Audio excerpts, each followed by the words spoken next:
ইয়া কওমি ইবুদুল্লাহা মা লাকুম মিন ইলাহিন গায়রু।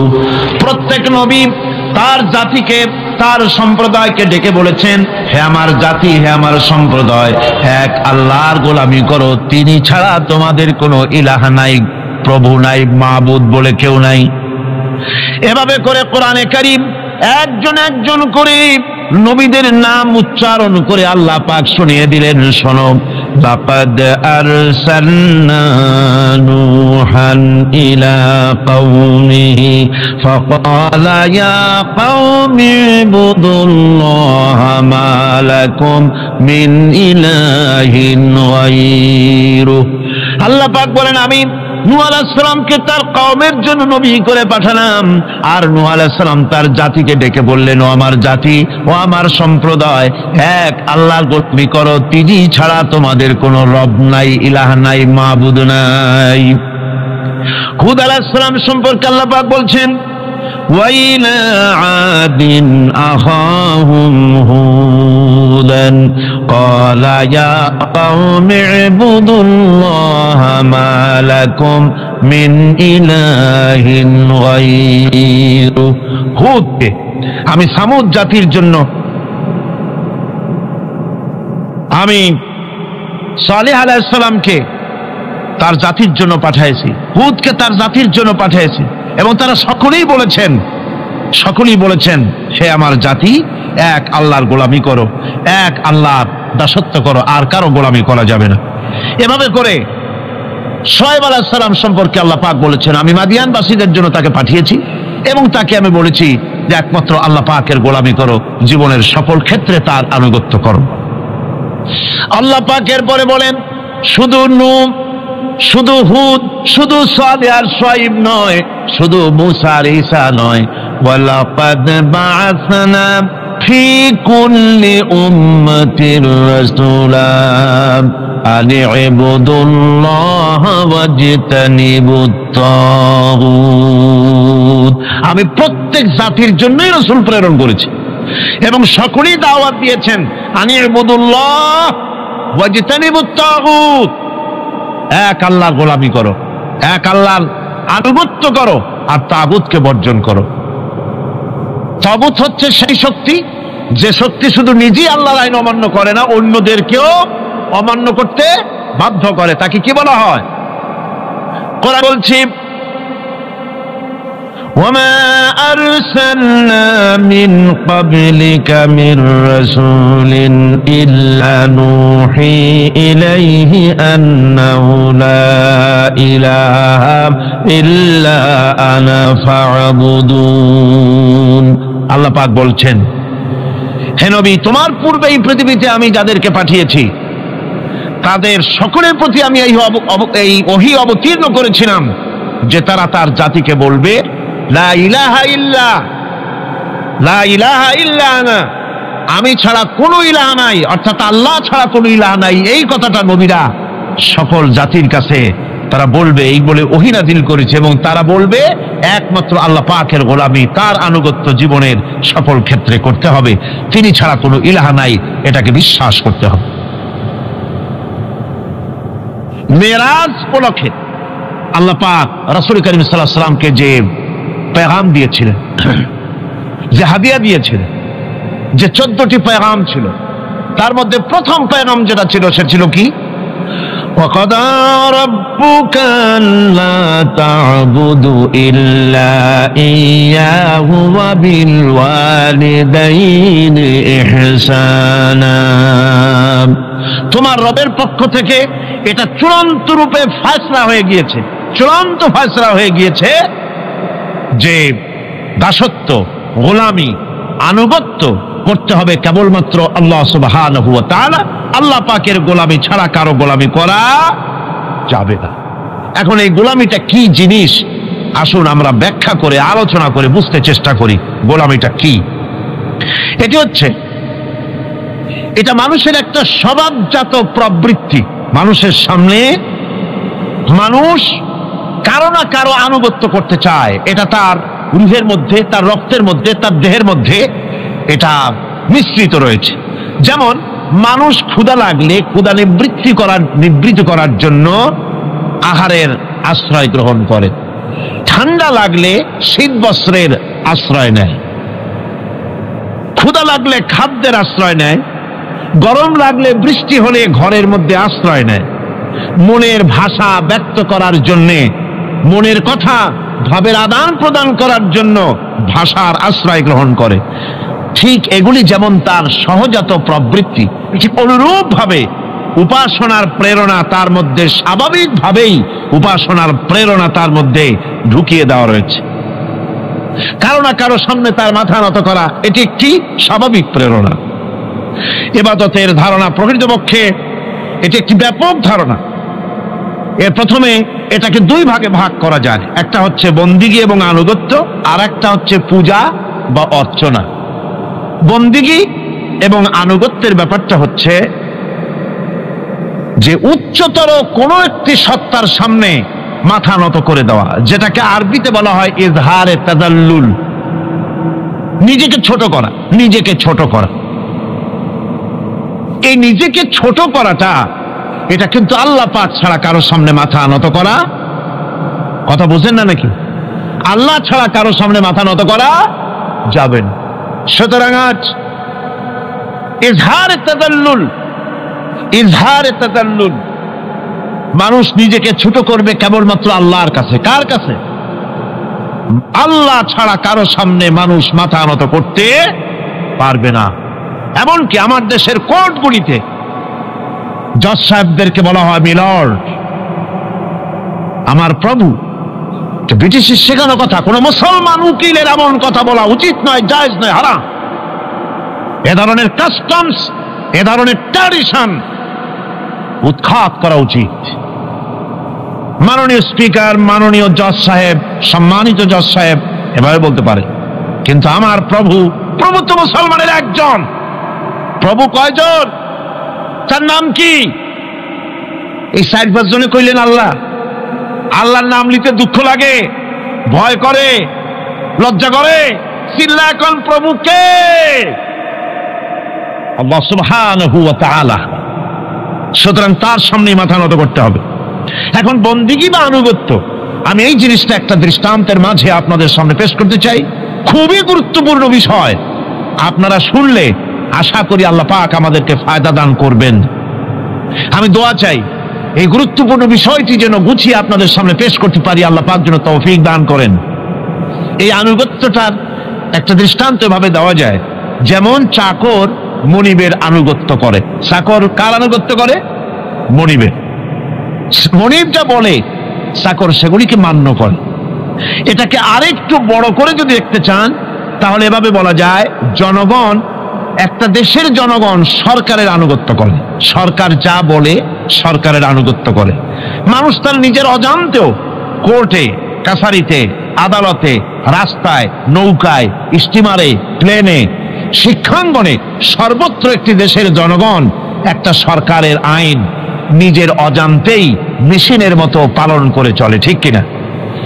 এই দৃষ্টিতে যে পরিমাণ লোক কোন সরকারের কর্তৃত্ব সীমায় বাস করে এবং তারা আইনের অনুবর্তন করে, তাদের সম্পর্কে আমরা বলতে পারি জনগণ অমুক সরকারের আনুগত্য করছে। আর এটাকে যদি আরবিতে বলেন তাহলে বলা যায় এভাবে, জনগণ অমুক সরকারের ইবাদত করছে, আনুগত্য করছে, দাসত্ব করছে, গোলামি করছে। এবার এই ধারণাটিকে আরো একটু প্রশস্ত করে নিন, তাহলে আপনি দেখতে পাবেন। প্রথমে বললাম মনিবার চাকর, তারপর বললাম জনগণ আর সরকার। এবার এই দৃষ্টিকে আরো প্রশস্ত করে দিয়ে বিশ্বের দিকে তাকান, মহা শূন্যের দিকে তাকান। গাছপালা, তরু লতা, কীট পতঙ্গ সব যেন কারো আইন মেনে চলছেই তো মনে হয়, নাকি কন? এবার শুনুন আল্লাহ পাক কি বলছে। আল্লাহ রাব্বুল আলামিন বলেন, আফাগায়রা দীনিল্লাহি ইয়াবগুন ওয়ালাহু আসলামা মান ফিস সামাওয়াতি ওয়াল আরদি তাওআন ওয়া কারহা। আফাগায়রা দীনিল্লাহি ইয়াবগুন, তোমরা কি আমার দেওয়া জীবন ব্যবস্থাকে ছেড়ে দিয়ে অন্যের তৈরি করা কোনো ব্যবস্থাকে ব্যবস্থা তালাশ করো। ওয়ালাহু আসলামা মা ফিস সামাওয়াতি ওয়াল আরদ, অথচ আকাশে যা আছে জমিনে যা আছে সব কিছু আনুগত্যের মস্তক আমার সামনে মাথা নত করে দিয়েছে। সুবহানাল্লাহি বিহামদিহি, ঠিক কিনা? একটি ধূলি কণা থেকে শুরু করে নক্ষত্র লোক অবধি যা কিছু আমরা দেখতে পাই, যা দেখি না, সব হুকুম মানে কার? এই আইনের বৃদ্ধাচারণ করার ক্ষমতা কারো নাই। এটাকে বলা যায় গোটা বিশ্ব চরাচর আনুগত্য করছে, গোলামি করছে, ইবাদত করছে। কার করছে? আল্লাহ পাকের। এটাকে ইংরেজিতে বলা হয় ল অফ নেচার, এটাকে আরবিতে বলা হয় কানুনে ফিতরত, এটাকে বাংলায় বলা হয় প্রকৃতির আইন। এই আইনকে লঙ্ঘন করার ক্ষমতা কারো নাই। বন্ধুগণ, এই পৃথিবীর আপনি লক্ষ্য করে দেখবেন কোরআন মাজিদে এই বন্দিগিকে কোথাও ইবাদত বলেছে, কোথাও তাসবিহ বলেছে, কোথাও তাকদীস বলেছে, কোথাও সুজুদ বলেছে, কোথাও কুনুত বলেছে। আল্লাহ রাব্বুল আলামিন এই ইবাদতকে, আল্লাহ পাকের এই আনুগত্যকে বিভিন্ন শব্দে ব্যবহার করেছে। যেমন وَلَهُ مَنْ فِي السَّمَاوَاتِ وَالْأَرْضِ وَمَنْ عِنْدَهُ لَا يَسْتَكْبِرُونَ عَنْ عِبَادَتِهِ وَلَا يَسْتَحْسِرُونَ। আসমান এবং জমিনে যা কিছু আছে সব আল্লাহ পাকের, আর যে সব ফেরেশতারা তার নিকটে আছে তারা সবাই আল্লাহ পাকের বন্দেগী করছে। আল্লাহ পাকের বন্দেগী করার ভিতরে কেউ ত্রুটি করছে না। ইউসাব্বিহুনাল লাইলা ওয়ান নাহারা লা ইয়াফতুরুন, তারা রাত দিন তার প্রশংসা কীর্তনে মাথা নত করে দিয়ে কোন রকমের বিশ্রাম ছাড়া, শৈথিল্য ছাড়া সব আল্লাহ পাকের জিকির করছে, তাসবিহ করছে, আনুগত্য করছে। আকাশের সমস্ত ফেরেশতারা, কত ফেরেশতা তার তো কোনো ঠিক ঠিকানা নাই। কত লক্ষ লক্ষ ফেরেশতা আছে শুধু রুকুর হালতে আছে, কেউ তো সিজদার হালতে আছে, কেউ তো কিয়ামের হালতে আছে। আর যার উপরে যে ডিউটি আছে সেই ডিউটি পালন করছে, সব আল্লাহ পাকের আনুগত্য করে চলছে। এভাবে করে আল্লাহ পাক বলছেন যে আমার আনুগত্য এবং আমার তাসবিহ, আমার গুণকীর্তন করার জন্য সবাই এর মধ্যে ব্যস্ত আছে। ইউসাব্বিহু লিল্লাহি মা ফিস সামাওয়াতি ওয়া মা ফিল আরদ আল মালিকিল কুদ্দুসিল আজিজিল হাকীম। ইউসাব্বিহু লিল্লাহি, তাসবিহ পড়ছে, সাব্বাহা ইউসাব্বিহু তাসবিহান, তাসবিহ পড়েছে, তাসবিহ পড়ছে, তাসবিহ পড়বে। কিয়ামত পর্যন্ত যা কিছু আছে আকাশে, যা কিছু আছে জমিনে, যা কিছু আছে এর মাঝখানে সব তাসবিহ পড়ছে। কার? আল্লাহ পাকের জিকির করছে, তাসবিহ করছে। হযরত ইউনূস আলাইহিস সালাম মাছের পেটে যখন ঢুকে পড়েছিলেন, যখন নিজের জীবন সম্পর্কে হতাশ হয়ে গিয়েছিলেন, তখন তিনি শুনতে পাচ্ছিলেন চতুর্দিকে যে সমস্ত জলচর প্রাণী আছে, হাত্তাকে সমুদ্রের তলদেশের, দরিয়ার তলদেশের বালুকণা, পাথরের নুড়ি, শৈবাল, সব কিছু থেকে আল্লাহ পাকের জিকির হচ্ছে। ভিতর থেকে আওয়াজ আসতেছে, আল্লাহ আল্লাহ আল্লাহ আল্লাহ আল্লাহ আল্লাহ আল্লাহ আল্লাহ আল্লাহ। জোরে বলেন আল্লাহ আল্লাহ আল্লাহ আল্লাহ আল্লাহ আল্লাহ আল্লাহ। হযরত ইউনূস আলাইহিস সালাম তখন বললেন, লা ইলাহা ইল্লা আনতা সুবহানাকা ইন্নী কুনতু মিনাজ জালিমিন। পড়েন সবাই, লা ইলাহা ইল্লা আনতা সুবহানাকা ইন্নী কুনতু মিনাজ জালিমিন। লা ইলাহা ইল্লা আনতা, তুমি ছাড়া কোনো ইলাহা নাই। আমি তোমার প্রশংসা করছি, আমি তোমার পবিত্রতা ঘোষণা করছি, আমি নিজের উপর জুলম করেছি। গাছপালা তরুলতা সব তাসবিহ পড়ছে, জিকির করছে কার? আল্লাহ পাকের। এই জন্য রাসূল কারীম সাল্লাল্লাহু আলাইহি ওয়াসাল্লাম বলেছেন গাছের পাতাটিও ছিঁড়ো না, প্রয়োজন হলে গাছটা কেটে ফেলো, কিন্তু বিনা প্রয়োজনে গাছের পাতাও ছিঁড়ো না, কারণ গাছের পাতা আল্লাহ পাকের জিকির করছে। কার জিকির করে? গাছপালা তরুলতা কীট পতঙ্গ সব আল্লাহ পাকের তাসবিহ করছে, জিকির করছে। কোরআনে কারীম বলছে ওয়ালিল্লাহি মুলকুস সামাওয়াতি ওয়াল আরদি ওয়া ইলাল্লাহিল মাসির। আকাশ মণ্ডল এবং জমিনের বাদশাহী আল্লাহ পাকের, এবং তারই কাছে আমাদের সকলকে ফিরে যেতে হবে। মালিক হচ্ছেন তিনি, আর তার তাসবিহ আকাশ জমিন যা দেখতে পাই যা দেখতে পাই না এর মধ্যস্থিত যা কিছু আছে সব কিছুই আল্লাহ পাকের তাসবিহ গুরু কীর্তনে সব নিরত আছে। অন্য আয়াতে আল্লাহ পাক বলেন ওয়ালাহু মান ফিস সামাওয়াতি ওয়াল আরদি কুল্লুন লাহু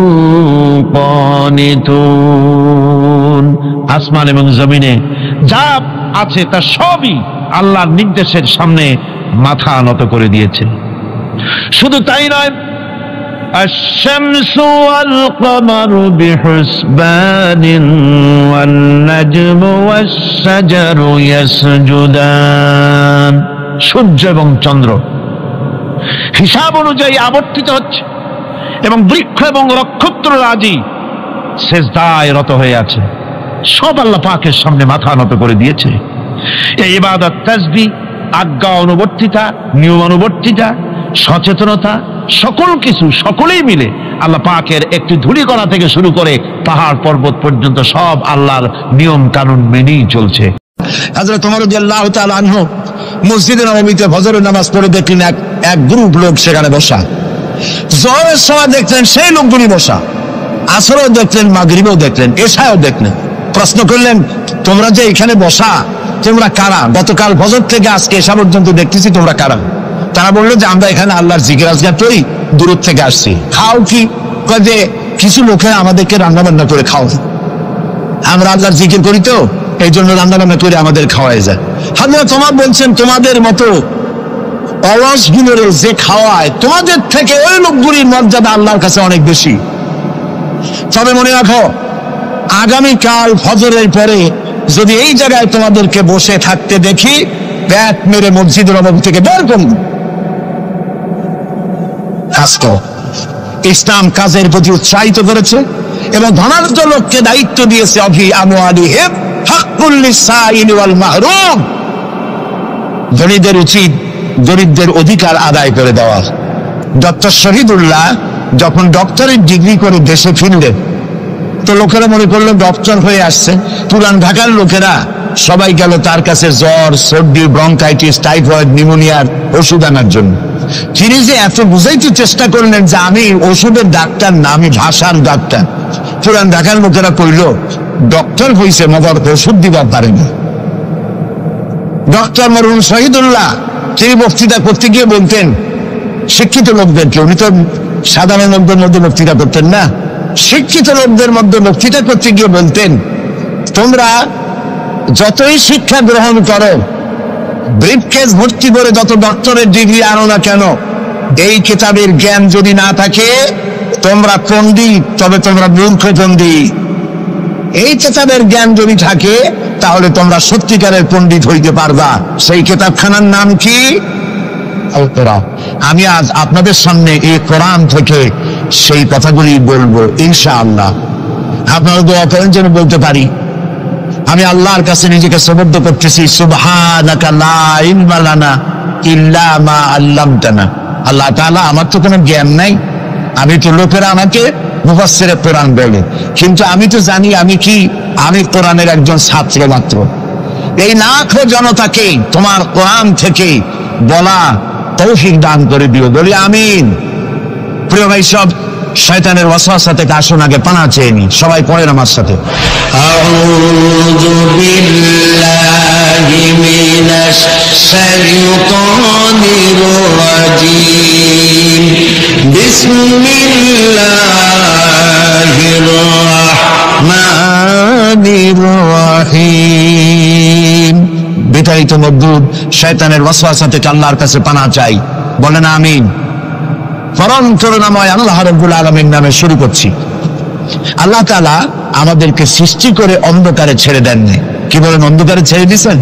কেউ কেউ বলে যে না, আল্লাহ তাআলা কি রাস্তা করেছেন? আল্লাহ তাআলা রাস্তা তৈরি করেছেন, এটা আপনাদের বুঝতে হবে। পাহাড়িয়া এলাকায় আপনি যদি হারায় যান, সেখানে কোনো গভর্নমেন্ট রাস্তা করে নাই, কিন্তু আল্লাহ তাআলা গিরিপথ তৈরি করে রাখছেন। মরুভূমির মধ্যে যদি হারিয়ে যান, সেখানেও আপনি দিক নির্দেশনা পাবেন। সমুদ্রের ভিতরে যদি আপনি হারিয়ে যান, কোনো নাবিক যদি হারায়, দিনের বেলায় সেটা কম্পাস দিয়ে চললো, রাতের বেলায় তার চলার জন্য আকাশে আল্লাহ তারকা খচিত করে রেখেছেন, যাতে নাবিকরা হারিয়ে না যায়। যে আল্লাহ রাব্বুল আলামিন পাহাড়ি এলাকার ভিতরে মানুষ যেন হারিয়ে না যায়, এজন্য পাহাড়ের ভিতরে গিরিপথ তৈরি করলেন।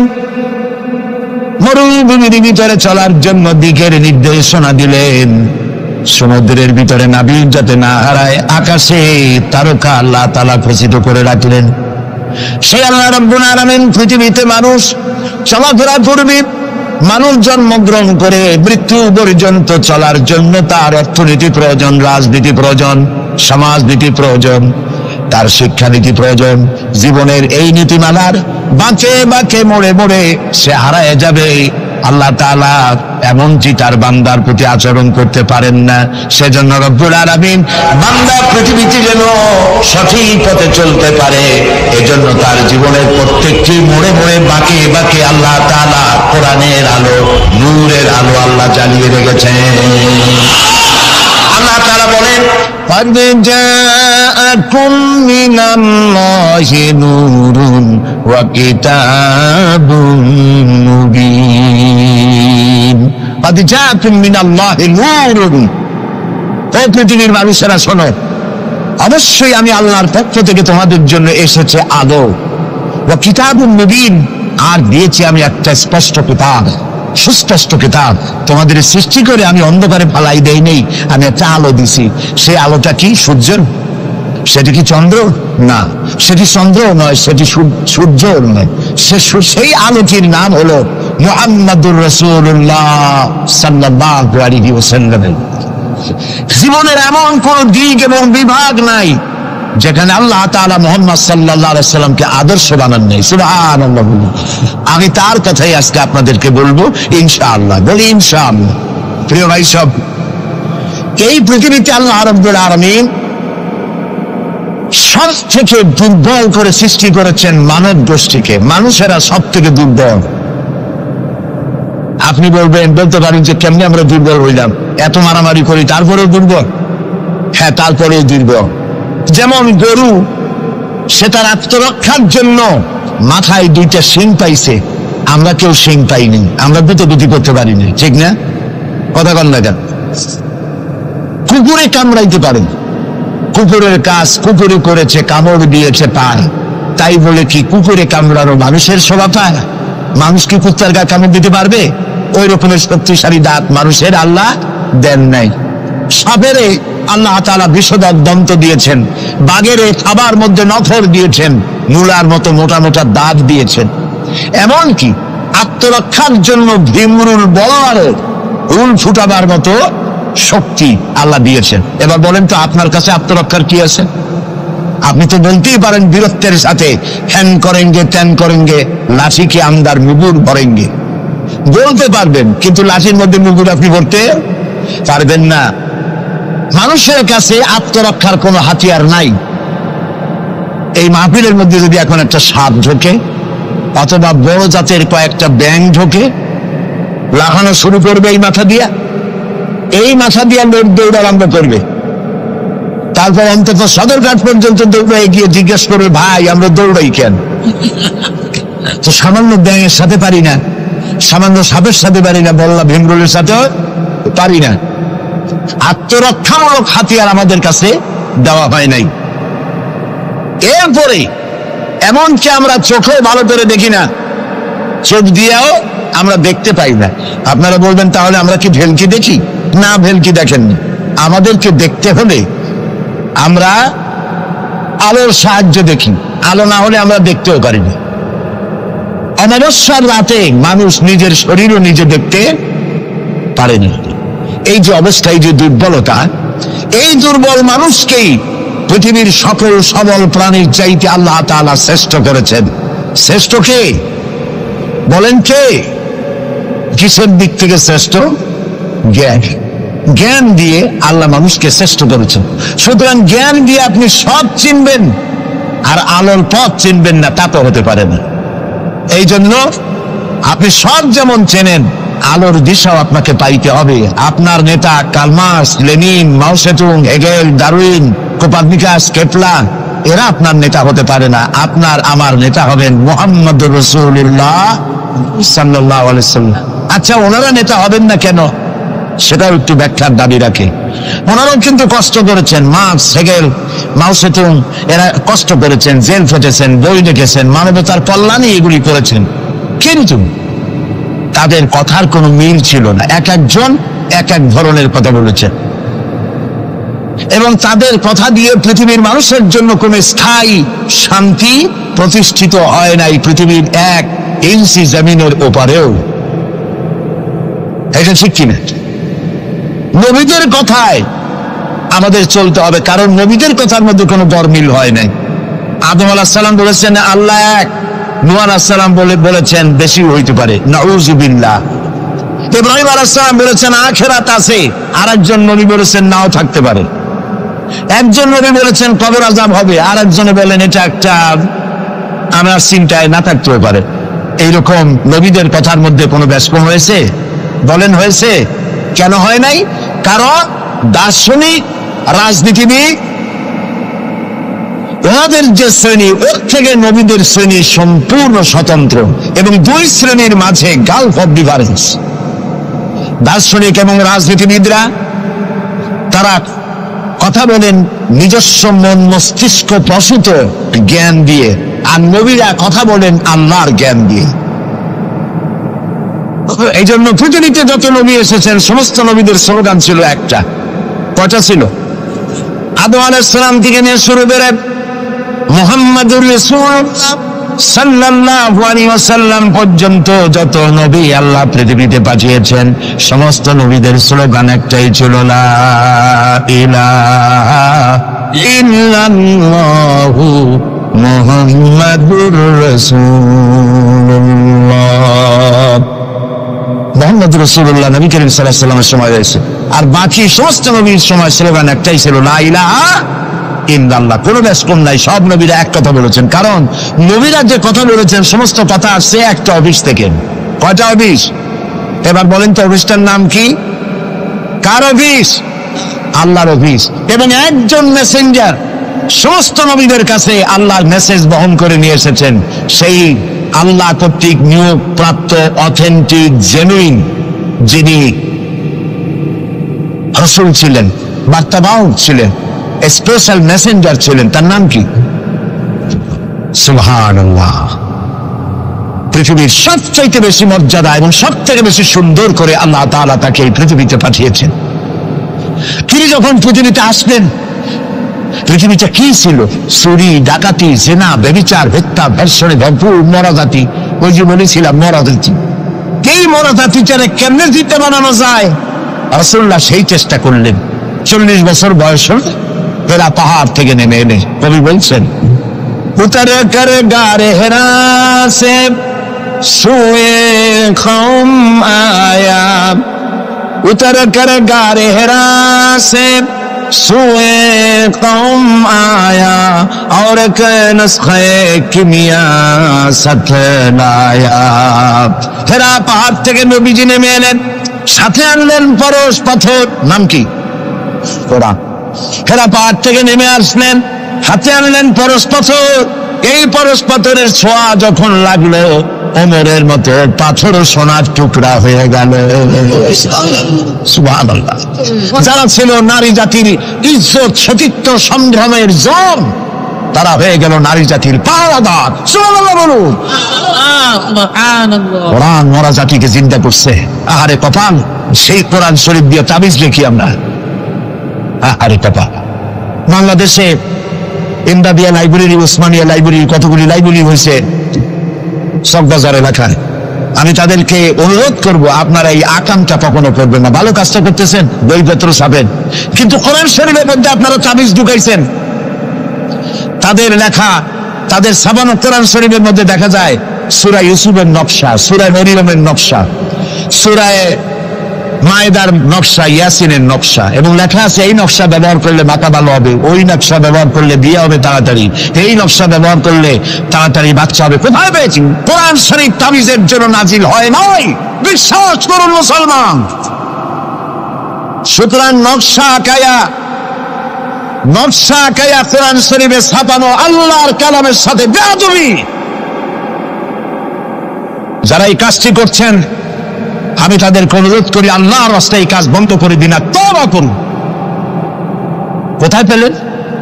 সূরার কতগুলি নকশা বানাইছেন, 577, 1372, 1940, এদিকে কেমনে হইল সূরা ফাতিহা? বিসমিল্লাহরে বানাইছে 786, এটা তো আপনারা সকলেই জানেন, ঠিক না? বিসমিল্লাহ উর্দু লেখে কেনা 786, কপালে যা আছে হোক। প্রিয় ভাই সব, 10 লক্ষ বার যদি 786 লেখেন, একবার বিসমিল্লাহ সমান হবে না। বিসমিল্লাহর মধ্যে 19টা অক্ষর আছে, কয়টা? আর আল্লাহ রাসূল কি বলেছেন? আল্লাহর নবী বলেছেন, কোরআনে কারীমের প্রত্যেকটি অক্ষরে যখন পড়বে বান্দা 10টা করে নেকি হবে। বিসমিল্লাহির রহমানির রহিম পড়েন আমার সাথে, বিসমিল্লাহির রহমানির রহিম। রাসূলুল্লাহর ওয়াদা অনুযায়ী আমার সাথে যখনই পড়লেন বিসমিল্লাহির রহমানির রহিম, একটা অক্ষরে 10, 19টায় 190টি নেকি আমাদের আমলনামায় লেখা হয়ে গেছে। কাজে এই নকশা দিয়ে যারা তাবিজের ব্যবসা করে, কিয়ামতে অবশ্যই আসামি হতে হবে। যারা কোরআনকে তাবিজের কাজে ব্যবহার করেছেন, আল্লাহর কাছে দায়ী হতেই হবে, কারণ মানুষকে আপনারা বোঝাতে চেষ্টা করেছেন কোরআন তাবিজের কিতাব। অথচ কোরআন এসেছিল একটি সমাজ, একটি রাষ্ট্র বিপ্লব করার জন্য। রাসূলুল্লাহ হচ্ছেন পৃথিবীতে সুন্দর, সুখী, সমৃদ্ধশালী আধুনিক রাষ্ট্রের শ্রেষ্ঠ রূপকার, এবং এই কোরআন দিয়ে তিনি এমন এক রাষ্ট্র বিনির্মাণ করেছিলেন যেখানে চুরি ছিল না, ডাকাতি ছিল না, জেনা ছিল না, ব্যভিচার ছিল না, হত্যা ছিল না, ধর্ষণ ছিল না, সন্ত্রাস মুক্ত সমৃদ্ধি একটি সুখী সমাজ তৈরি করেছিলেন নবী করিম সাল্লাল্লাহু আলাইহি ওয়াসাল্লাম। প্রিয় ভাই সব, বড় আফসোস লাগে, সেই কোরআনে শুধু চুমাই খাই, বুকেই লাগাই, আর এই কোরআন শরীফ নিয়ে আমরা কাজে লাগাইতে পারলাম না। এটা ঠিক কিনা? কোরআনকে কাজে লাগাইতে পারছি? পারি নাই। কোরআন শরীফ খালি জুলে জুলে পড়ি। দেখেন, রমজান মাসে আমাদের দেশের লোকেরা দেখতে পারে, ভাই তোমার বাড়ি কি হয়েছে জানি না, আমার পুতের বউ 7 খতম, আমার মেয়ে ক্লাস 9-এ পড়ে, ও 3 খতম, ওর মায় 13 খতম, আর আমি নিজে এমনি খতম। আপনি প্রতিযোগিতা করে কোরআন শরীফ খতম করবেন, এই জন্য নাযিল হয়েছে কোরআন শরীফ। আপনি কি বিশ্বাস করেন? কোন সাহাবী সূরা বাকারা শেষ করতে সময় লেগেছে 2 বছর, 3 বছর। কেন পড়তে পারতেন না তিনি? সময় লাগলো কেন? এই জন্য সময় লেগেছে, এক একটি আয়াত তারা তেলাওয়াত করেছেন, শুনতেছেন কথা? এক একটি আয়াত তেলাওয়াত করেছেন, অর্থ বুঝেছেন, ব্যাখ্যা বুঝেছেন, জীবনের উপরে আমল করেছেন, এরপর আরেকটা আয়াত পড়েছেন, বুঝেছেন, আমল করেছেন, তারপরে আরেকটা পড়েছেন। এইরকম করে করে কোরআন তেলাওয়াত করে জীবনের উপরে আমল করার পর সাহাবীরা যখন রাস্তা দিয়ে হাঁটতেন, মানুষেরা দেখতো যেন কোরআন হেঁটে যাচ্ছে। আরে আজ পৃথিবীতে আমরা মায়ের খাবো না কেন? আমি তো বলি বুশের মতো আরো 2-4টা বুশ আসা দরকার। মাইল আমাদের খাওয়াই দরকার। দুনিয়ার সব জাতি চেনা যায়, মুসলমান চেনা যায় না। প্রিয় ভাই সব, নবী করিম সাল্লাল্লাহু আলাইহি ওয়াসাল্লাম এই পরস্পর নিয়ে আসলেন। ওমর আসতেন রাসূলকে হত্যা করতে। চিন্তা করেন, নবী হত্যা করতে আসে, কত বড় জাহেল সেই ওমর। আর ওমর ছিলেন কি হইলেন বলেন? কি সোনা ডায়মন্ড হয়ে গেলেন। আল্লাহু আকবার বলেন। আমার রাসূল বললেন, আমার পরে লা নাবিয়্যা বা'দি ওয়ালা রাসূলা, আমার পরে নবী হবে না, রাসূলও হবে না।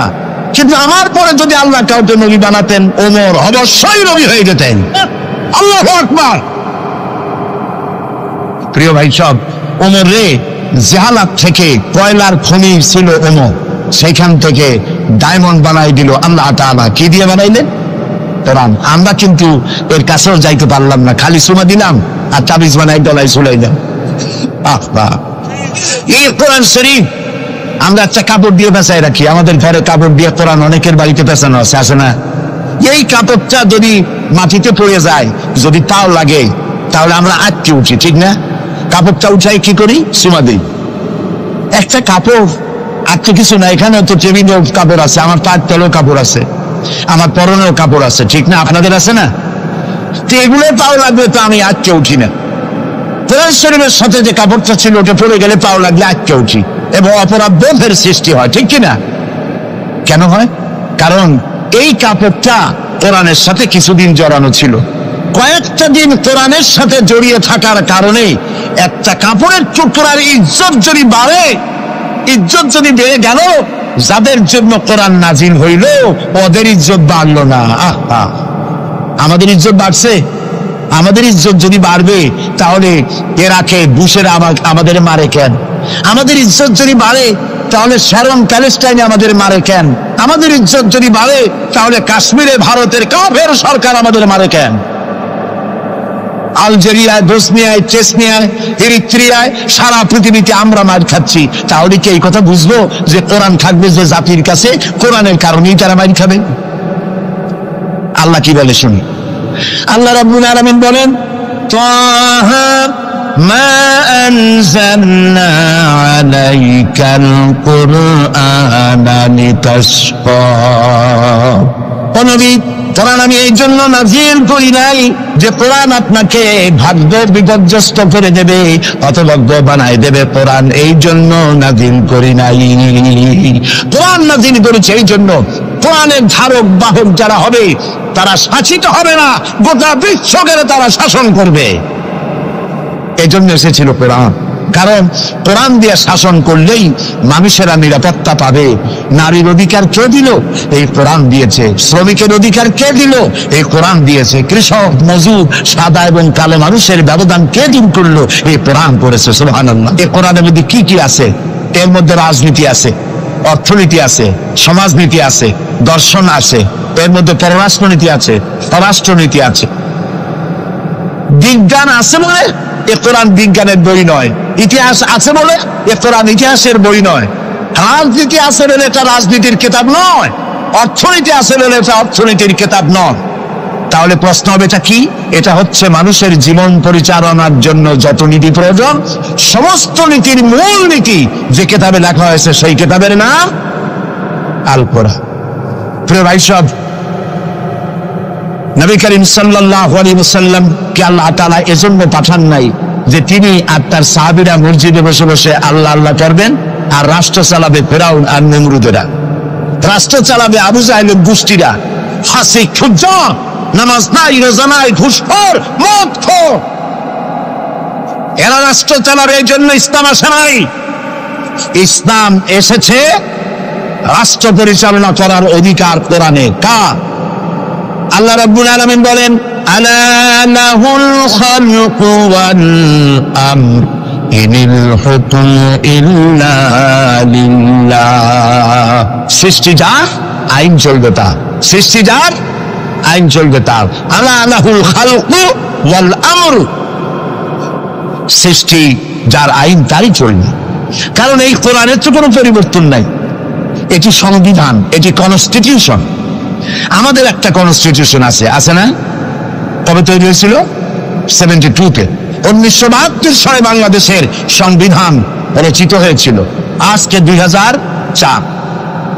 1972 থেকে 2004 এ পর্যন্ত আমার দেশের কনস্টিটিউশন অ্যামেন্ডমেন্ট, সংযোজন, বিয়োজন, পরিবর্তন, পরিবর্ধন ইত্যাদি হয়েছে নাকি হয়নি? কয়বার হয়েছে? 13 বার হয়ে গেছে। 13 বার হয়েছে আর 14 বার হবে খুব শিগগির। তাহলে স্বাধীনতার 32 বছরের ভিতরে যদি সংবিধান 14 বার পরিবর্তন হয়, সংশোধন হয়, এই রেশিও অনুযায়ী 100 বছর যদি যায়, তাহলে কম্বলের লোম বাঁচলে থাকবে কিছু আর? এটাও একটি সংবিধান। এটার নাম কি? সংবিধান, মানবতার সংবিধান। এটি শুধু মুসলমানদের জন্য নয়। কোন মুসলমান দাবি করতে পারবে না কোরআন একমাত্র আমার কিতাব? না, আল্লাহ তাআলা শুরুতেই বলে দিয়েছেন হুদাল লিন-নাস, হুদাল লিল-মুত্তাকিন, হুদাল লিন-নাস, হাযা বায়ানুল লিন-নাস। পৃথিবীর সমস্ত মানব গোষ্ঠীর জন্য হেদায়েতের সর্বশেষ কিতাবের নাম কি? কোরআন শরীফ। প্রিয় ভাই সব, 1400 বছর বা 1500 বছর হয়ে গেছে কোরআনের বয়স। পরিবর্তন হয়েছে কয়বার হয়েছে? কিয়ামতের আগ পর্যন্ত আর কয়বার হবে? একবারও হবে না। কারণ এই কিতাব আসছে কার কাছ থেকে? আল্লাহর কাছ থেকে। তিনি নির্ভুল, তার কোনো ভুল নাই। আমার দেশের সংবিধান পরিবর্তন হয় কেন? এই জন্য হয়, যারা সংবিধান রচনা করেছিলেন ওনাদের কাছে ভবিষ্যতের জ্ঞান ছিল না। অতীতের অভিজ্ঞতার ভিত্তিতে বর্তমানকে সামনে রেখে সংবিধান রচনা করেছেন। আর যখন নতুন নতুন সমস্যা সামনে আসছে, তখন অতীতের অভিজ্ঞতা শেষ, নতুন অভিজ্ঞতা দিয়ে আবার পরিবর্তন করা লেগেছে, ঠিক কিনা? আল্লাহর কাছে কাল কয়টা? একটা। সেই কালটার নাম কি? মাশাআল্লাহ, আপনাদেরকে 100 দিলাম। এইরকম কথা যারা মনে রাখতে পারে, এই সব শ্রোতাদেরই কথা বলে শোনায়া আনন্দ আছে। আল্লাহ যেন আমারও ফায়দা দেয়, আপনাদেরকেও দেন বলি আমিন। তাহলে আল্লাহ রাব্বুল আলামিনের কাছে কাল হইলো কয়টা? একটা। ওই কালটার নাম কি? বর্তমান। বর্তমানের উপরে ভিত্তি করে আল্লাহ তাআলা কোরআন তৈরি করেছেন, তাই এর কোনো অ্যামেন্ডমেন্টের প্রয়োজন হয় নাই, কিয়ামত পর্যন্ত হবে না। যদি শান্তি চাই, আমাদের দেশে এখন তো, আগেও সন্ত্রাস ছিল, এখনো সন্ত্রাস আছে।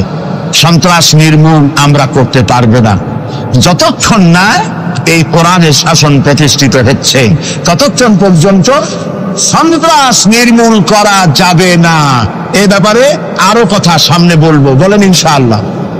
প্রিয় ভাই সব, তো আল্লাহ রাব্বুল আলামিন আমাদেরকে একখানা কিতাব দিলেন আর জিজ্ঞেস করলেন, আমাদেরকে বললেন, আফাগায়রা দীনিল্লাহি ইয়াবগুন ওয়া লাহু আসলামা মান ফিস সামাওয়াতি ওয়াল আরদি তাওআন ওয়া কারহা। আফাগায়রা দীনিল্লাহি ইয়াবগুন, আল্লাহর দেওয়া জীবন ব্যবস্থাকে ছেড়ে দিয়ে মানুষের তৈরি করা, অন্যের তৈরি করা কোন জীবন বিধান তোমরা তালাশ করো নাকি? আল্লাহ প্রশ্ন করছো।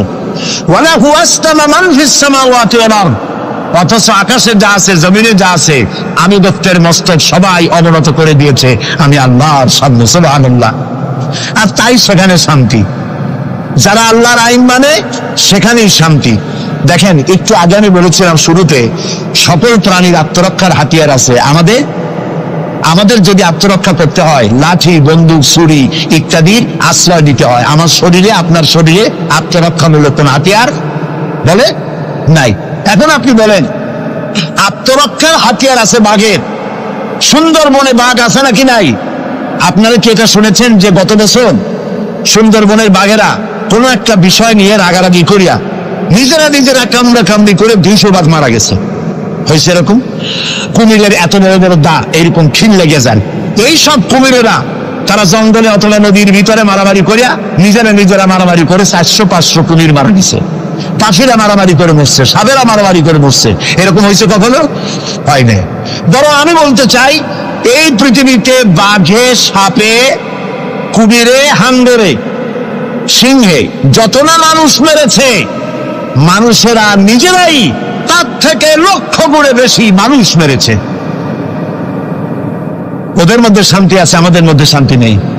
ওরা আল্লাহর আইন মানে, মানুষ আল্লাহর আইন অমান্য করে, আর সেই জন্যই মানুষকে অশান্তি পোহাতে হয়। এই অশান্তি থেকে বাঁচতে হলে পথ কি? আল্লাহ রাব্বুল আলামিন বলেন, ইত্তাবিউ মা উনজিলা ইলাইকুম মির রাব্বিকুম ওয়া লা তাত্তাবিউ মিন দুনিহি আউলিয়া। ইত্তাবিউ মা উনজিলা ইলাইকুম মির রাব্বিকুম, আনুগত্য করো, অনুসরণ করো, অনুকরণ করো ওই জিনিসের যা তোমার রবের পক্ষ থেকে নাজিল হয়েছে। কি নাজিল হয়েছে বলেন? এইটার অনুসরণ করো। ওয়ালা তাত্তাবিউ মিন দুনিহি আউলিয়া, আর তোমাদের নেতারা যা কিছু তোমাদের জন্য বানিয়েছে তার অনুসরণ করো না। মানব রচিত আইনে শান্তি নাই।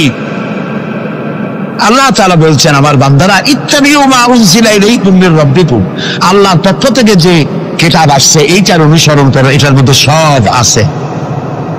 নবী করিম সাল্লাল্লাহু আলাইহি ওয়াসাল্লাম এটাকে দিয়েছিলেন যেভাবে সেইভাবে করতে হবে। আমরা কি নবীকে সেই মর্যাদা দেই?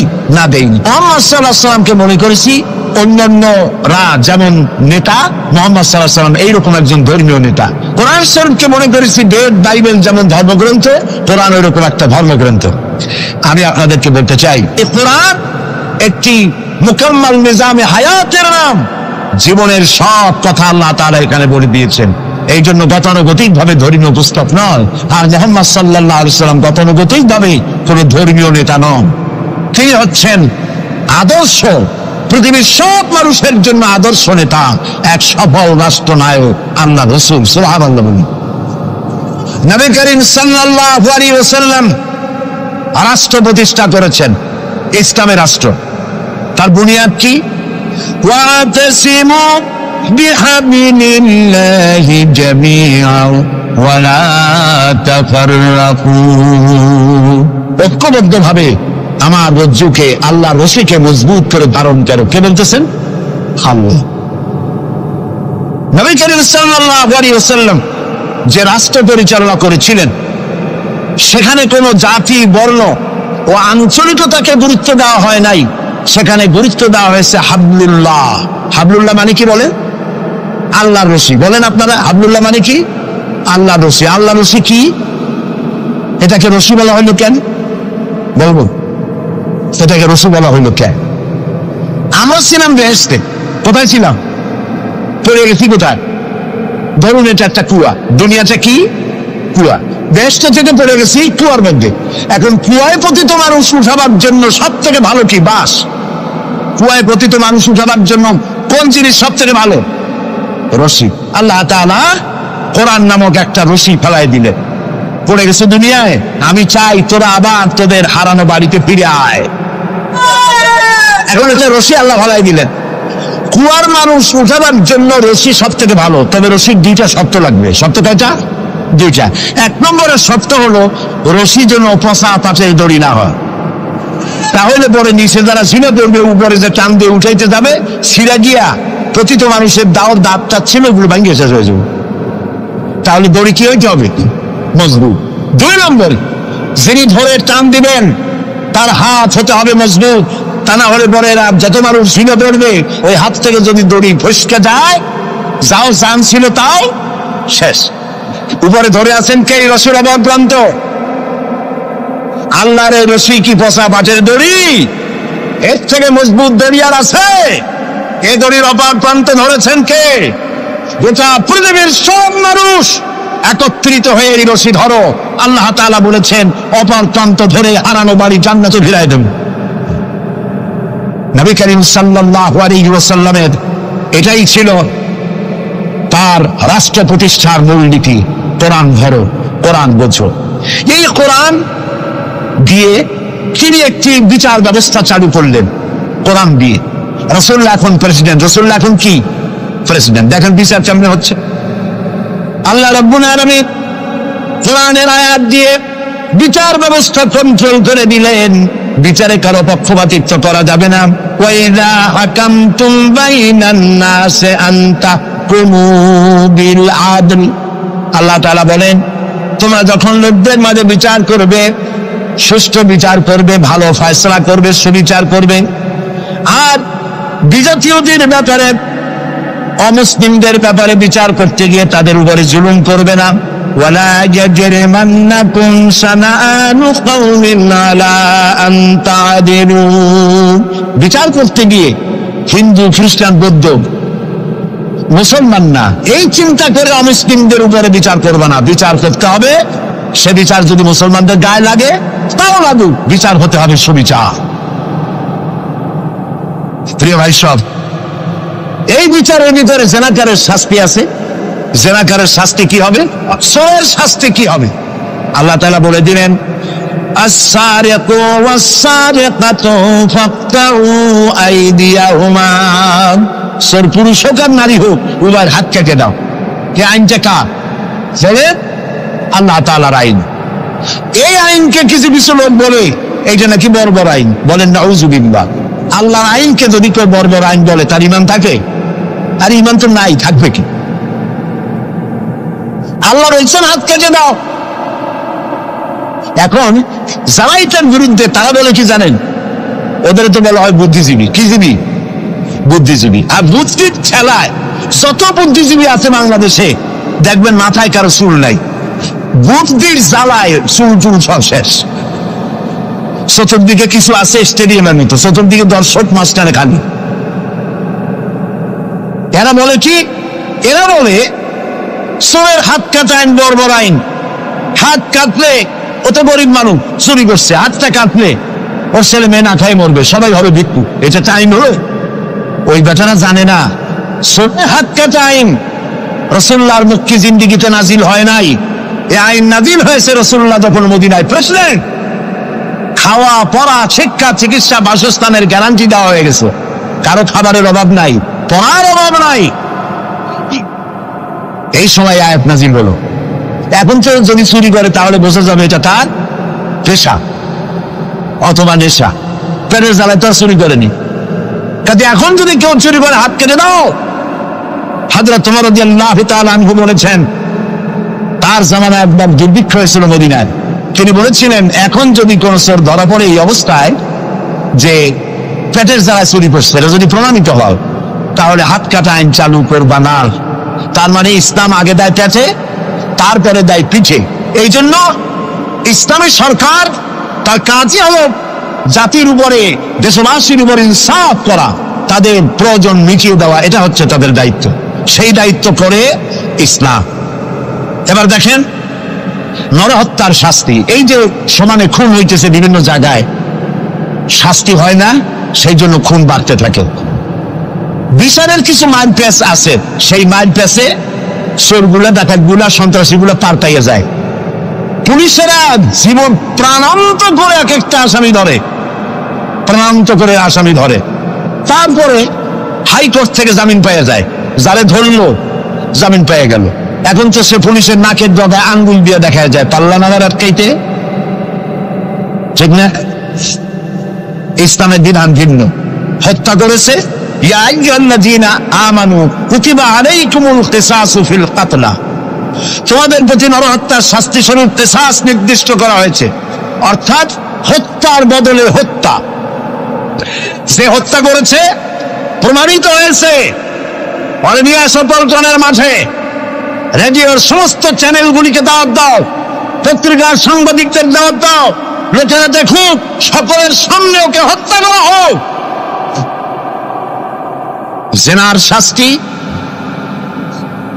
আযানি ওয়াযানিয়াতু আযানিয়াতু ওয়াযানি ফাজলিদু কুল্লা ওয়াহিদিন মিনহুমা মিআতা জালদা। জিনাকার পুরুষ, জিনাকারিনী মহিলা 100 দৌড়া মারো, যদি অবিবাহিতা হয়, আর বিবাহিতা হলে প্রাণদণ্ড দাও। একজন ধর্ষক যে নারী ধর্ষণ করেছে, ধর্ষণ হচ্ছে না, বিচার নাই। ওই আমলে গত 5 বছরে জাহাঙ্গীরনগর বিশ্ববিদ্যালয় এক কোরআনদার 100 বার জেনা করেছে, 100 বার। তারপরে ককটেল পার্টি করেছে। যখন পত্র পত্রিকায় সমালোচনার ঝড় উঠল, তখন সেই সময়ের নেতৃবৃন্দরা এর একটা বিচারও করছিল। সেই বিচার হলো ওই কুলাঙ্গার তাদেরই সোনার ছেলে, তারে ডাইকা মাথায় হাত বুলাইলো, এই দুষ্ট ছেলে, এরকম করতে নাই। এই হলো বিচার। ইসলামের বিচারটা কি? ইসলামের বিচার হয়েছে ধর্ষক প্রমাণিত হয়েছে, নিয়ে সময় দানে চতুর্দিকে লোকেরা পাথর নিয়ে দাঁড়াও, পাথর মেরে ওর গায়ের গোস্ত, হাড্ডি, চর্বি, চামড়া, রক্ত বাতাসের সাথে উড়ায় দাও। এই দৃশ্য যারা দেখবে উপস্থিত থেকে, রেডিও এবং টেলিভিশনের মাধ্যমে যারা দেখবে, চিন্তা করেন এরপরে যদি ধর্ষণ এই নামটা যদি মাথায় আসে, 15 জগ পানি খাওয়া লাগবে ধর্ষণে, ঠিক কিনা বলে? এই বিচারটা কার? চিল্লাবেন। নবী করিম সাল্লাল্লাহু আলাইহি ওয়াসাল্লাম পৃথিবীর সফল শ্রেষ্ঠ রাষ্ট্রনায়ক, কোরআনের এই বিচার পদ্ধতি দিয়ে একটি সুন্দর সমাজ বিনির্মাণ করেছিলেন, যেখানে চুরি নাই, ডাকাতি নাই, জেনা নাই, হত্যা নাই, ধর্ষণ নাই, সব বন্ধ। প্রিয় ভাই সব, আল্লাহর কথা, রাসূলের কথা, ইতিহাসের কথা বলছি। আলহামদুলিল্লাহ বলে নবী করিম সাল্লাল্লাহু আলাইহি ওয়াসাল্লাম ইন্তেকাল করলেন। এরপরে ক্ষমতায় এলেন হযরত আবু বকর, প্রধান বিচারপতি হলেন হযরত ওমর। ইতিহাস লিখছে ফামাকাতা আমান কামিলান ফালাম ইয়াখতাসিম ইলাইহি ইসনান। 1 বছর পার হয়ে গেল, হযরত ওমরের বিচারালয় একটা লোক বিচার চাইতে আসে নাই। আছে পৃথিবীতে কোন ইতিহাস এরকম যে 1 বছরে প্রতি মামলা হয় না? বলেন আপনারা, আছে? হযরত ওমর রাদিয়াল্লাহু তাআলা আনহু হযরত আবু বকরের কাছে গিয়ে বললেন, মা হাজাতা বি ইনদা কওমিন মুমিনিনা ইয়া খলিফাত রাসূলিল্লাহ। হে আল্লাহর রাসূলের খলিফা, এই দেশে একটা বিচারকের দরকার কি? তিনি জিজ্ঞেস করলেন, লিমাজা? কই যে আমি তো এক বছর থাকলাম, খালি বসে বসে কাঠখড়ি গুনলাম, কেউ বিচার চাইতে আসলো না। হযরত আবু বকর জিজ্ঞেস করলেন, তোমার কাছে যে কেউ বিচার চাইতে আসলো না, তার কারণ কি? তিনি বললেন, দীনুহুম নাসিহা। এই জাতির দিন হচ্ছে নাসিহা করা, পরস্পরের কল্যাণ কামনা করা। ওয়া মানহাজুহুল কোরআন, আর তাদের সংবিধান হচ্ছে কোরআন। ওয়া আমালুহুম আলা আমরি বিল মারুফ ওয়ান নাহয়ু আনিল মুনকার, আর এই জাতির আমল হলো ভালো কাজের আদেশ করা, অন্যায় কাজ থেকে মানুষকে বিরত রাখা।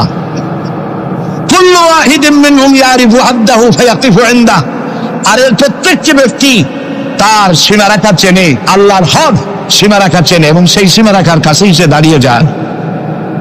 সুতরাং এই যখন এই জাতির অবস্থা, ফাফিমা হুম ইয়াখতাসিমুনা ইলাইয়া ইয়া খলিফাত রাসূলিল্লাহ সাল্লাল্লাহু আলাইহি ওয়াসাল্লাম, এই যখন জাতির অবস্থা, সেই জাতি মামলা করতে আসবে কেন? সুবহানাল্লাহ। মামলা নাই, মোকদ্দমা নাই, এমন একটি সমাজ নবী করিম সাল্লাল্লাহু আলাইহি ওয়াসাল্লাম তৈরি করেছেন। এবং এই সমাজে মানুষকে উপার্জনের জন্য তাগিদ দেওয়া হতো, চুপ করে বসে থাকতে পারবে না, কাজ করে খাও। কি করে খাও? বলেন, কি করে খাও? কাজ করে খাও। হাত যে এইভাবে করে নেয়, এই হাতের কোনো দাম নাই, এভাবে করে তিনি দেয়, সেই হাতের দাম বেশি। সুবহানাল্লাহ। আল্লাহ রাব্বুল আলামিন বলেন, ফাইদা কুদিয়াতিস সালাতু ফান্তাশিরু ফিল আরদি ওয়াবতাগু মিন ফাদলিল্লাহ। নামাজ যখন পড়া হয়ে গেল, ছড়িয়ে পড়ো আমার ময়দানে, ক্ষেত খামারে, অফিসে, আদালতে, রুজি কামাই করো, বসে থেকো না। রাসূলুল্লাহ বলেছেন, ইদা সাল্লাইতুমুল ফাজরা ফালা তানুমু আন তালবে আরযাকুম। ফজরের নামাজ যখন পড়া হয়ে, বসে থেকো না, ফালা তানুমু, ঘুমায়ো না, আন তালবে আরযাকুম, রুজি কামাবার জন্য মাঠে ময়দানে নেমে যাও। হযরত ওমর রাদিয়াল্লাহু তাআলা আনহু মসজিদে নববীতে ফজরের নামাজ পড়ে দেখলেন এক গ্রুপ লোক সেখানে বসা। জোহরের সময় দেখলেন সেই লোকগুলি বসা, আসরও দেখলেন, মাগরিবেও দেখলেন, এশাও দেখলেন। প্রশ্ন করলেন, তোমরা যে এখানে বসা, তোমরা কারা? গতকাল ফজর থেকে আজকে এশা পর্যন্ত দেখতেছি, তোমরা কারা? তারা বললো যে আমরা এখানে আল্লাহর জিকির আজগার করি, দূর থেকে আসছি। খাও কি? যে কিছু লোকেরা আমাদেরকে রান্না বান্না করে খাও, আমরা আল্লাহর জিকির করি তো এই জন্য রান্না বান্না করে আমাদের খাওয়াই যায়। হযরত ওমর বলছেন, তোমাদের মতো অলসগুলোরে যে খাওয়ায়, তোমাদের থেকে ওই লোকগুলির মর্যাদা আল্লাহর কাছে অনেক বেশি। তবে মনে রাখো, আগামীকাল ফজরের পরে যদি এই জায়গায় তোমাদেরকে বসে থাকতে দেখি, ব্যাট মেরে মসজিদের নববী থেকে বের করব। ইসলাম কাজের প্রতি উৎসাহিত করেছে এবং ধনাঢ্য লোককে দায়িত্ব দিয়েছে, অফি আমওয়ালিহিম হাক্কুল লিসাইল ওয়াল মাহরুম, ধনীদের উচিত গরিবদের অধিকার আদায় করে দেওয়া। তাই লা ইয়াকুনা দুলাতাম বাইনাল আগনিয়া মিনকুম, যাতে করে তোমাদের সম্পদগুলি গুটিগত পুরুষের ভিতরে যেন পঞ্জীবিত হয়ে না থাকে। নবী করিম সাল্লাল্লাহু আলাইহি ওয়াসাল্লাম তার রাষ্ট্র ব্যবস্থার মধ্যে একটি ব্যাংক তৈরি করেছিলেন। ব্যাংকের নাম ছিল বাইতুল মাল। বলুন, ব্যাংকের নাম কি ছিল? বাইতুল মাল। এই বাইতুল মাল ইনগ্রাল সেশন, ওপেনিং সেশন, এই বাইতুল মাল ব্যাংকে রাসূলুল্লাহ উদ্বোধন করলেন। উদ্বোধন করার সময় তিনি বললেন, মান তারাকা দায়নান আও দিয়ান ফালাইয়া, আমার রাষ্ট্রের ভেতরে কোন মানুষ যদি ঋণগ্রস্ত হয়ে মারা যায় আর তার ঋণ পরিশোধের কোন সুযোগ যদি না থাকে তার ছেলে মেয়ের কাছে, তার বউয়ের কাছে, তাহলে তার অসহায় সমস্ত ইতিম বাচ্চা পরিবারের লোকগুলি আর ঋণ পরিশোধের দায়িত্ব আমি মুহাম্মদ সাল্লাল্লাহু আলাইহি সাল্লাম আমার কাঁধে উঠাইয়া নিলাম। এটি ছিল সোশ্যাল ওয়েলফেয়ার স্টেট, একটি কল্যাণ রাষ্ট্র। এই পৃথিবীতে কল্যাণ রাষ্ট্রের কনসেপশন সর্বপ্রথম যিনি দিয়েছেন আধুনিক রাষ্ট্র প্রতিষ্ঠার রূপকার বিশ্বনবী মুহাম্মদ রাসূলুল্লাহ সাল্লাল্লাহু আলাইহি ওয়াসাল্লাম। তাই রাষ্ট্র ছিল সুখী, সমৃদ্ধ, চুরি নাই, ডাকাতি নাই, মাস্তানি নাই, সাদাবাজি নাই। এই দৃশ্য যখন কাফেরেরা দেখলো, তখন কাফেরেরা মনে করলো যে আমরা তো খামোখাই রাসূলের সাথে বিরোধিতা করেছি, উনি তো আমাদের শত্রু না। তখন অবস্থাটা কি হলো? আল্লাহ রাব্বুল আলামিন এই পরিস্থিতিতে সূরা নাসর নাজিল করলেন মদিনার শেষ জীবনে, ইযা জাআ নাসরুল্লাহি ওয়াল ফাতহু। জানেন না এই সূরাটা? পড়েন, ইযা জাআ নাসরুল্লাহি ওয়াল ফাতহু ورأيت الناس يدخلون في دين الله أفواجا فسبح بحمد ربك واستغفر إنه كان توابا। ইদা জা নাসরুল্লাহিল ফাতহ, আল্লাহর পক্ষ থেকে যখন মদদ আসবে, বিজয় আসবে, তখন দেখতে পাবে দলে দলে লোক ইসলামে প্রবেশ করতেছে। সুবহানাল্লাহ। মদিনার জীবনের শেষ দিকে আর ভূখণ্ডে একটা কাফেরও ছিল না, সবাই বলেছে লা ইলাহা ইল্লাল্লাহু মুহাম্মাদুর রাসূলুল্লাহ। সুবহানাল্লাহ। প্রিয় ভাই সব, এই ছিল ইসলামী রাষ্ট্রের রূপরেখা। রাসূলুল্লাহ বলেছেন, আমি তো চলে যাব, চিরকাল থাকবেন। তারাকতু ফীকুম আমরাইন লান তাদিল্লু মা তামাসসাকতুম বিহিমা কিতাবুল্লাহ ওয়া সুন্নাতুর রাসূল। আমি চলে যাব, দুটো জিনিস তোমাদের জন্য রেখে গেলাম। বলেন কয়টা জিনিস? একটা হলো আল্লাহর কিতাব, আর একটা কি? সুন্নাতুর রাসূল। এই দুইটা জিনিস রেখে গেলাম, মারির দাঁত দিয়ে কামড়ে ধরো, তাহলে পৃথিবীতে তোমরা বিচ্ছিন্ন হবে না, ধ্বংস হবে না। সুবহানাল্লাহ। প্রিয় ভাই সব, নবী করিম সাল্লাল্লাহু আলাইহি ওয়াসাল্লাম দুটি জিনিস রেখে গেলেন। কয়টা রাখলেন বলেন? দুইটা। চেন চলে কয়টা লাইন দিয়া?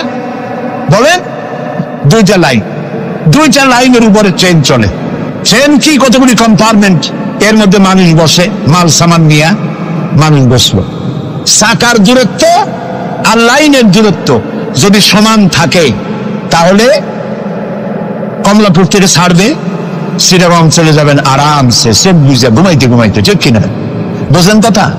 কিন্তু মাঝখানে যদি চাকাগুলো একটু ছেড়ায় যায়, হাত বেশি হয়ে যায়, অথবা লাইন যদি একটু দেখা হয়ে যায়, তাহলে ট্রেন কি চলবে? কি হবে? অ্যাক্সিডেন্ট হলে যাত্রীরা কি হবে? মারা যাবে, মালপত্র সব শেষ হয়ে যাবে। ঠিক না? সুতরাং এটা যেমন বুঝলেন, আমরা আজ ছিলাম বেহেশতে, আসলাম দুনিয়া। আল্লাহ রাব্বুল আলামিন এই দুনিয়াবাসীদেরকে জান্নাতে নিতে চান। সুবহানাল্লাহ বলে। এই জন্য দুইটা লাইন করে দিয়েছেন। দুইটা লাইন রাসূলুল্লাহ পেতে দিয়ে গেলেন। একটার নাম হলো কোরআন, আর একটার নাম হাদিস। আর আপনার আমার দেহ, এই দেহগুলিকে ধরেন কম্পার্টমেন্ট, বগি, ট্রেনের বগি। এই বগি, এই ট্রেন, এই দেহ নামক বগিকে চালাবার জন্য কতগুলি চাকা দরকার। সেই চাকা হলো অর্থনীতির চাকা, রাজনীতির চাকা, সমাজনীতির চাকা, স্বরাষ্ট্রনীতির চাকা, পররাষ্ট্রনীতির চাকা। এই সব চাকাগুলি কোরআন হাদিস নামক দুইটা লাইনের উপরে যদি ছেড়ে দেন, কোরআন হাদিস অনুযায়ী যদি চালান, দেহ নামক গাড়ি দুনিয়া থেকে ছাড়বে, লাস্ট ডেস্টিনেশন আল্লাহর জান্নাতে চলে যাবে। আর যদি দেহ নামক এই গাড়িকে চালাতে গিয়া রাজনৈতিক চাকা যদি দৌড় দেয় ইংল্যান্ডের দিকে, সংস্কৃতির চাকা যদি দৌড় দেয় ভারতের দিকে, গণতন্ত্রের চাকা যদি দৌড় দেয় আমেরিকার দিকে, তাহলে দেহ নামক গাড়ির কি হবে? অ্যাক্সিডেন্ট অবধারিত। কথাটা কি বোঝা কঠিন না সহজ? সুতরাং আসুন কোরআনের আল্লাহ রসুলের বলা ওই কোরআন আর ওই হাদিস এই দুইটা নিয়ে আমাদের জীবনকে পরিচালিত করতে চেষ্টা করি, এবং এই চেষ্টা ফলবতী হতে পারে পার্লামেন্টে। 1000 বছর ওয়াজ করে যা করতে না পারবেন, পার্লামেন্টে যদি কোরআনের পক্ষের লোকেরা মেজরিটি হয় তাহলে 1000 বছর ওয়াজের তুলনায় একটা বিল পাস করলে অতি তাড়াতাড়ি তা হয়ে যায়।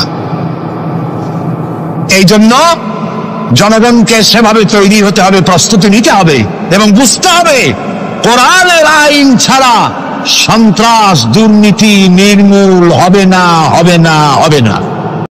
ربنا ظلمنا أنفسنا وإن لم تغفر لنا وترحمنا لنكونن من الخاسرين ربنا لا تزغ قلوبنا بعد إذ هديتنا وهب لنا من لدنك رحمة إنك أنت الوهاب أي الله تعالى হাজার হাজার মুসলমান নরনারী ঠান্ডাকে উপেক্ষা করে তোমার দ্বীনের কথা শোনার জন্য, কোরআনে কারীমের কথা শোনার জন্য এই মাঠে এসে হাজির হয়েছে।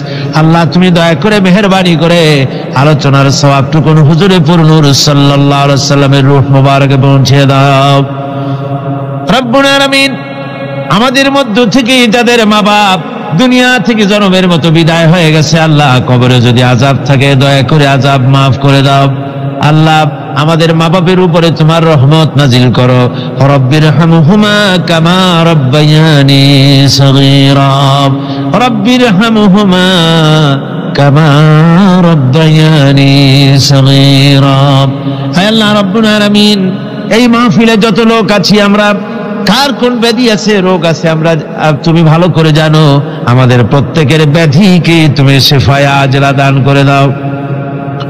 اللهم حبب إلينا الإيمان وزينه في قلوبنا وكره إلينا الكفر والفسوق والعصيان واجعلنا من الراشدين ربنا تقبل منا إنك أنت السميع العليم وتب علينا إنك أنت التواب الرحيم سبحان ربك رب العزة عما يصفون وسلام على المرسلين الحمد لله رب العالمين واجعل آخر كلمتنا عند الموت لا إله إلا الله محمد رسول الله